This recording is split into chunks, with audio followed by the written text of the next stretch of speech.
There is a peculiar and beautiful danger in waking up. You see, awakening is not the addition of something new. It is the falling away of illusions, of everything that was never truly yours. It is not a matter of gaining enlightenment, as one might gain wealth or wisdom. It is a matter of losing, and losing utterly. And what is lost can never be regained. When you awaken to the truth of your own being, the first thing that slips quietly from your hands is certainty. The comforting little fiction that the world is made of solid things, that you are a separate creature moving among other separate creatures, that there are right paths and wrong paths, success and failure, gain and loss, that illusion evaporates. You realize that what you called me and the world were never two, but one dance, a pattern of motion shimmering like light on the surface of water. And once you've seen that, once you've truly felt the illusion dissolve, you can never again believe in the seriousness of things in quite the same way. It is like waking from a dream that you thought was real. You may still play the game, you may still smile and cry and make plans, but somewhere deep inside there is a laughter, a soft, knowing laughter that watches the whole thing unfold. That is what the awakened person loses forever, the capacity to be fooled by the play. Now that doesn't mean one becomes cold or indifferent, quite the opposite. When the walls of illusion fall, what is revealed is not emptiness in the desolate sense, but the living, breathing emptiness out of which all forms arise. The awakened one does not withdraw from life, but sees life as a grand performance, and participates in it with tremendous joy, compassion, and humor. But still, there is that loss, the loss of the familiar ignorance that once felt like home. Do you remember as a child how the world was full of boundaries and meanings given to you by others? This is good, that is bad. This is who you are, that is who you are not. You lived within those walls and they felt secure. But awakening breaks them down. It is like taking off a tight shoe and realizing that the ache you thought was part of walking was only the shoe itself. And when the shoe is gone, when the boundaries dissolve, there is freedom. Yes, but also a certain homelessness. For now you cannot return to the comfort of definitions. You cannot go back to believing that life is something happening to you, or that you are a little creature separate from the vastness around you. You cannot even cling to the idea of being awakened. For the moment you try to hold it, you have fallen asleep again. You see, the awakened state is not a possession, not an attainment. It is a continuous falling away, a perpetual dying of the false. You lose your seriousness, your righteousness, your ambition to be spiritual, your fear of death, your need to be special. You lose even the notion of losing anything at all. And yet people often long for awakening as if it were a treasure to acquire. But that longing itself belongs to the dream. It is the ego, that marvelous actor on the stage, seeking to secure its own permanence by becoming enlightened. The irony is that awakening is the death of that actor. The curtain falls, the masks drop, and you see that the one who sought enlightenment was never there. And in that realization, something dies, and something utterly alive begins to breathe. The one who thought he was the doer, the chooser, the hero of his personal story, disappears like mist in the morning, and what remains is the pure happening of existence, effortless, spontaneous, free. But don't imagine this as some lofty state where one floats above the world in blissful detachment. No, the awakened person still feels pain, still laughs, still weeps, but without clinging, without resistance, without the constant effort to make the world conform to their desires. You lose the luxury of blaming others. You lose the comfort of being a victim. You lose the identity of being a seeker. What remains is naked life, raw, unfiltered, and infinitely mysterious. And that is what can never be regained, the ability to pretend with conviction that you are separate from it. Once you have seen the ocean, you cannot mistake the waves for being apart from it. You may still speak of them as if they were separate, but you know deep down that it is all one water, moving in endless patterns of itself. So awakening is not a grand arrival, but a subtle vanishing. A vanishing of the illusion of control, of self, of certainty. And though the world continues exactly as it was, you are never quite the same. You walk lighter because there's no longer anyone to carry you. You love deeper because there's no one left to defend. You act freely because there is no one left to impress. And yet, to those still dreaming, you may seem strange, because they cannot understand how someone can live without striving, how someone can care deeply without clinging. They will ask, but don't you want something? Don't you have goals? And you may smile and say, of course, I still play the game. But now I know it's a game. For that is another thing the awakened lose forever, the ability to take life too seriously. You may see tragedy, and yet you will also see the comedy behind it. You will hear the crying of the world, and still recognize the laughter woven through its tears. Because the opposites are no longer opposites. They are the rhythm of one cosmic breath. And once that rhythm is felt, once you taste it directly, you can never untaste it. That is the point of no return. Once you have crossed that invisible threshold, you begin to see that life is not a riddle to be solved, but a melody to be heard. And the moment you stop trying to capture it, to name it, define it, or own it, it begins to sing through you. But that too is part of the loss. You lose the illusion that you are the singer. It is as if you were once trying very hard to conduct the entire symphony of existence, waving your baton, sweating with effort, shouting faster or slower to the violins and the cellos, until suddenly you realize that the music was never waiting for your command. It has always been playing perfectly by itself, and then you drop the baton. What a relief, what a loss. Because from that moment onward, you can never again believe that the music depends on you. You can play your part, you can dance to its rhythm, but the burden of control, that old and heavy illusion, is gone. It is strange, though. Many people, before awakening, imagine that losing control will be terrifying. They cling to the idea of being the master of their fate, the captain of their soul. But awakening reveals that the ship has never needed a captain, and that the ocean itself is the sailor. And once you know that, you can never again pretend to steer. You can play the game, of course. You can steer for fun, as children steer cardboard boxes through imaginary seas. But deep down, you know that every wave, every gust of wind, every movement of your hand is part of one seamless flow.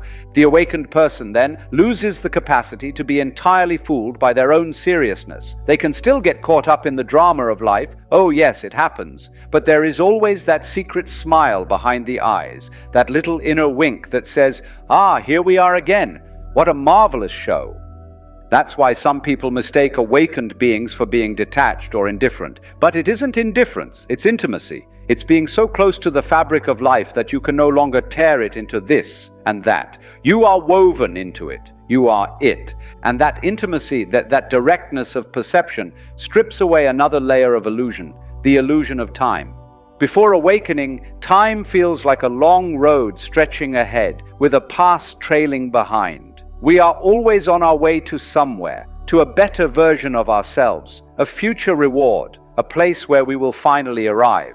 But the awakened one sees that the road was only a mental trick, that there is no path at all, just this eternal now, endlessly unfolding. You lose the sense of waiting. You lose the sense of someday. Because when you awaken, you realize there is no other moment than this, and there never will be. The past is memory, the future imagination, and both are shadows cast by this timeless present.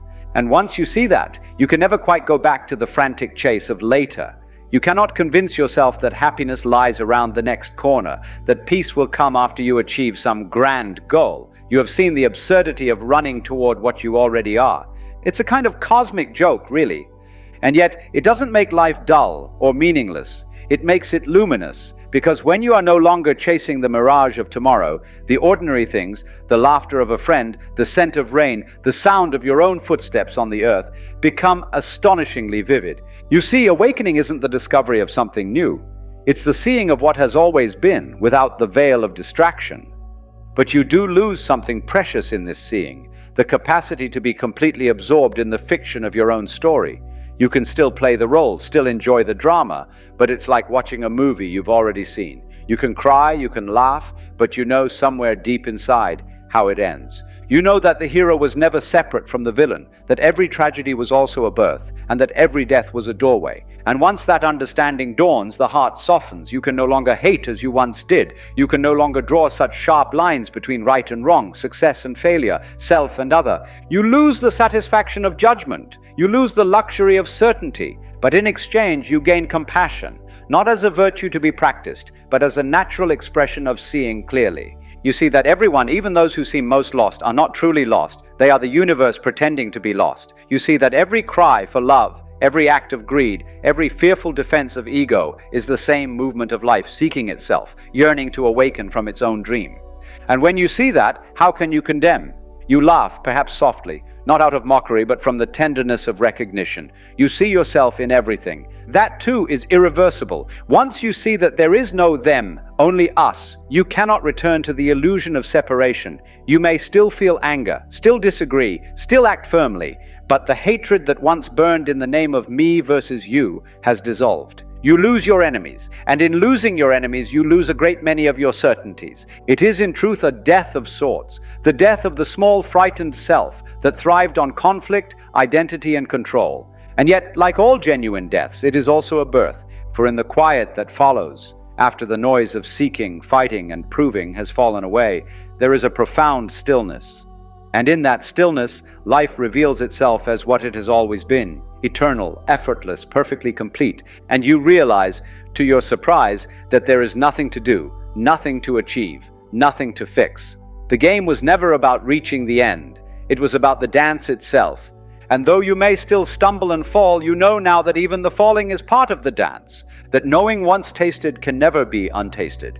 Yes, you see, when the veil falls and the dance is seen for what it is, something else fades quietly into the background, the sense of purpose that once drove your every step. Now that may sound strange, even frightening, for most of us are brought up to believe that life must have a purpose, that there must be a destination, some grand culmination at the end of the line. Enlightenment, success, heaven, fame, whatever form your imagination chooses. But awakening shows you that the search for purpose is the very mechanism of your discontent.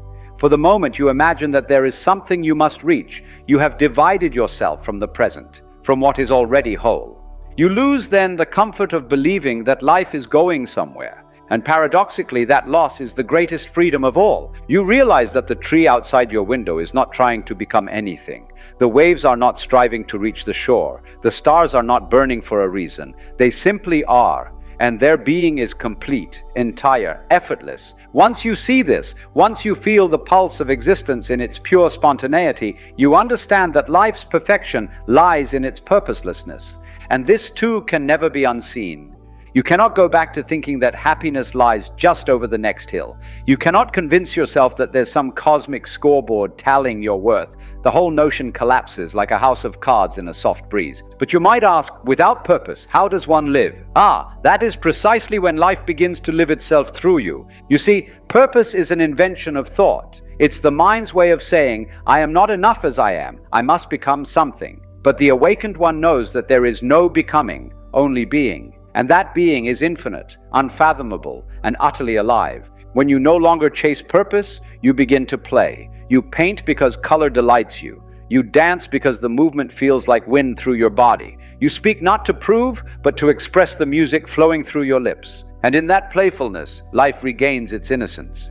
That is another thing awakening takes from you, the heaviness of self-importance, the sense that you must defend your image, your beliefs, your sacred seriousness about the world. You see, seriousness is the mask of fear. We cling to it because we are afraid that if we laugh, the universe might not take us seriously. So as though the stars, those great wheels of fire, are waiting to see if you are doing something important enough. But when you awaken, that old anxiety melts away.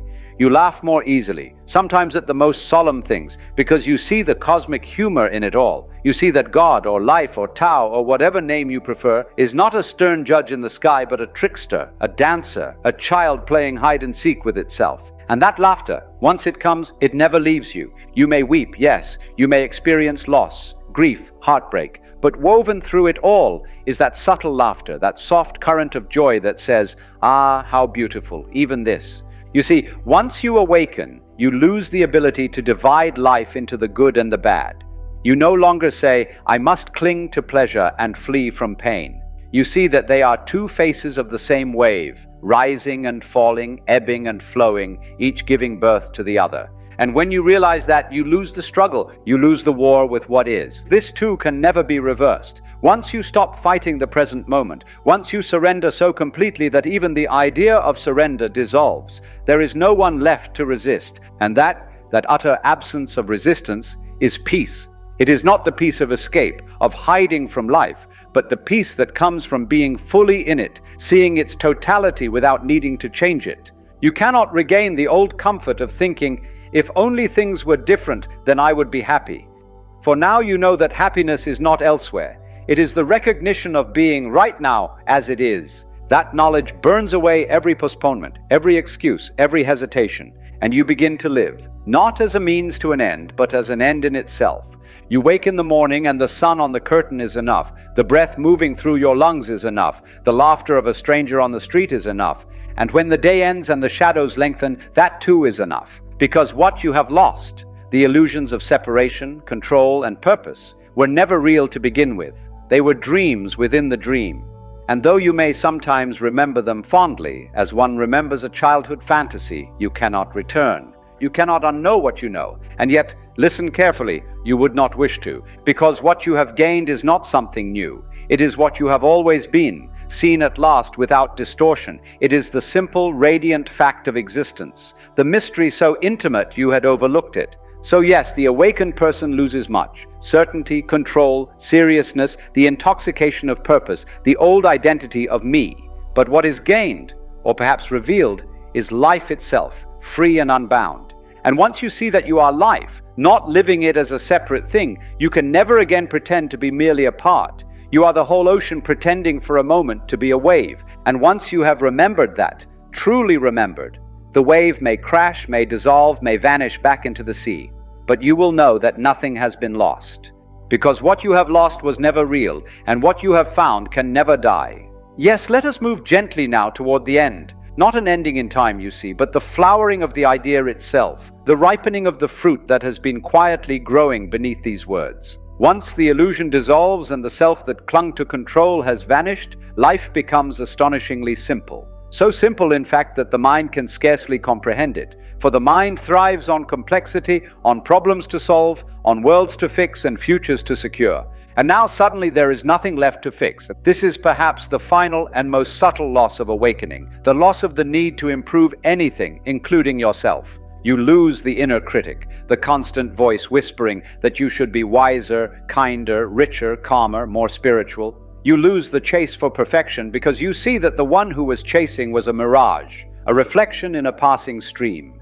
You understand then that there is no you to perfect. There is only the vast, ungraspable play of existence, dancing in endless forms, the sunlight falling on the wall, the sound of the bird at dawn, the beating of your own heart. And when you see this clearly, improvement gives way to expression. You do not strive to become better. You express what is. You live as the tree grows, as the river flows, without a goal, without a plan, yet in perfect harmony. But let us not romanticize this. Awakening is not a vacation from life. It is not a hall pass from pain or uncertainty. In truth, when the defenses of illusion fall, life may seem at first more vivid, more raw, even more painful. You feel everything, everything. The sorrow of a bird's broken wing, the tenderness of a child's laughter, the grief of an old photograph.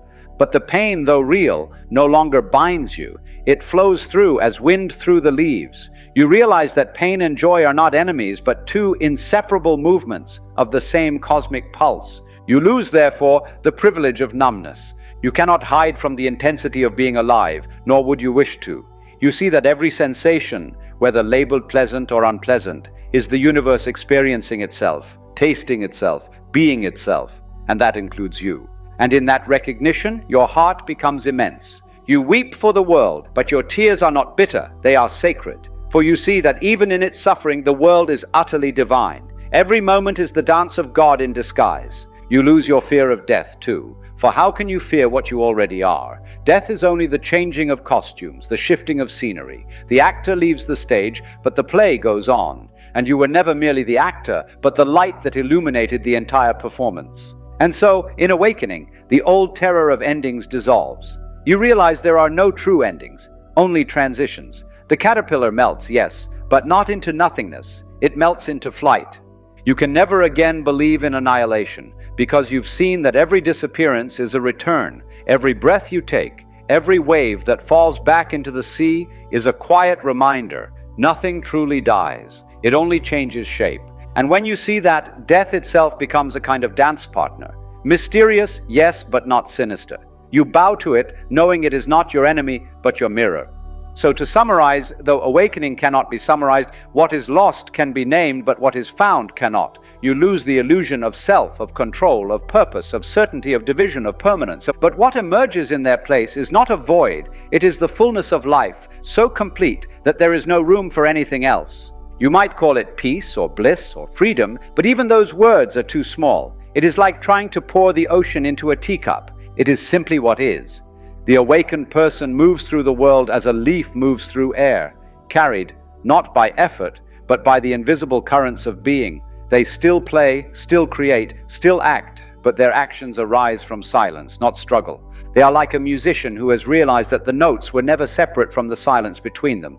And once you know that, once you've heard that eternal music, you can never again mistake noise for song. There is no going back, but do not think of this as loss in the tragic sense. It is more like waking from a dream that was both beautiful and terrifying, and realizing that, while the dream was real as an experience, it was never the whole truth. You might at times miss the dream, you might miss the thrill of striving, the drama of becoming, the intoxicating urgency of desire. But deep down, you know that you could no more re-enter that sleep than a butterfly could crawl back into its cocoon. And that is all right. Because what you have lost in illusion, you have gained in wonder. You begin to live lightly. You begin to love without reason. You begin to see yourself in every pair of eyes, every drop of rain, every sound that echoes through the still night. For you have come home, not to a place, not to a belief, but to the simple fact of being. And that, my dear friend, is the great paradox of awakening. It takes everything away, and yet somehow leaves you with everything you ever sought. What awakened people lose that they can never get back is the dream of being apart from the whole. And what they find, what was there all along, is the infinite play of existence, dancing as this very moment. So if you awaken, do not weep for what is lost, for you have lost only the shadows. And in their absence, the light reveals itself, quietly, eternally, as the one who was never asleep.